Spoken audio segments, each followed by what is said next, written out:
still turns at the thought of getting my first period in borrowed blush ballet tights. No, they were not returned to their rightful owner. And Cara still winces when she flashes back to her brother's repeated taunts.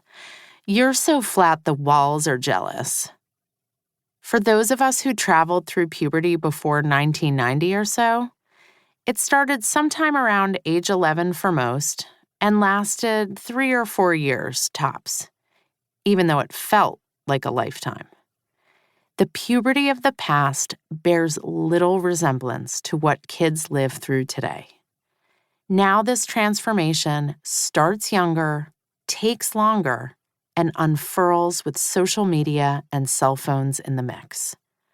What used to be a sometimes painful and sometimes laughable, but mostly cringy middle school dash has become a slog lasting many years. Many, like twice as many. That's especially true when puberty is defined in its broadest sense. Strictly speaking, puberty is the path to sexual maturity, ultimately enabling a person to reproduce.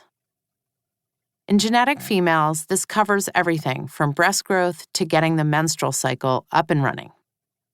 In genetic males, the penis and testicles convert into sperm production and delivery machines.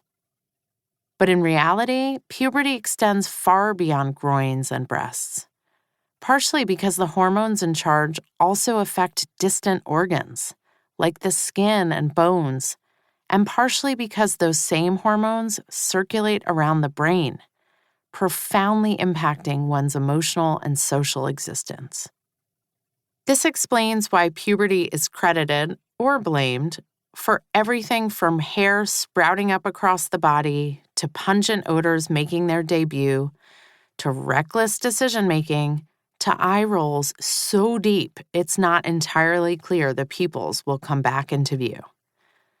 Moodiness does not make a person reproductively capable, nor do zits or growth spurts or any of the rest of it.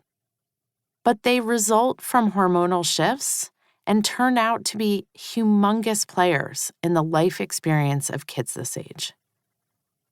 This is why we define puberty broadly, including sexual maturation for sure, but also all of the other shifts that happen in and around the body on account of the hormonal surges that lend themselves to sexual maturation.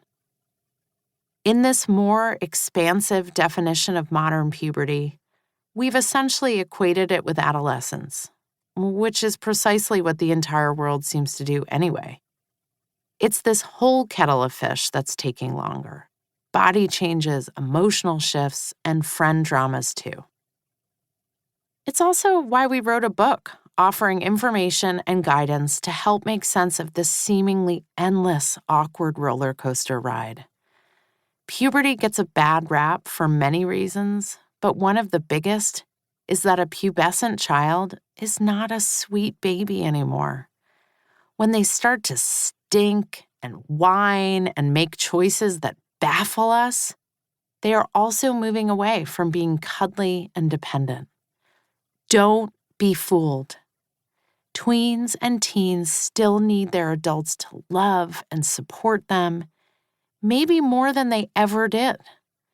Living through puberty can be confusing, uncomfortable, and scary. Kids need information and reassurance. They need love and affection. Even the silent ones want an open space to ask questions.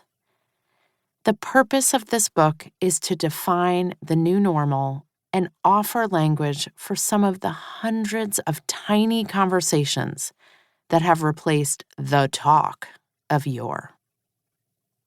Starting with Chapter 3, there are 4 parts to each chapter in this book. The science of puberty and what's happening in the body, how things have changed over the past few generations, how to talk about all of this stuff, and what older kids have to say.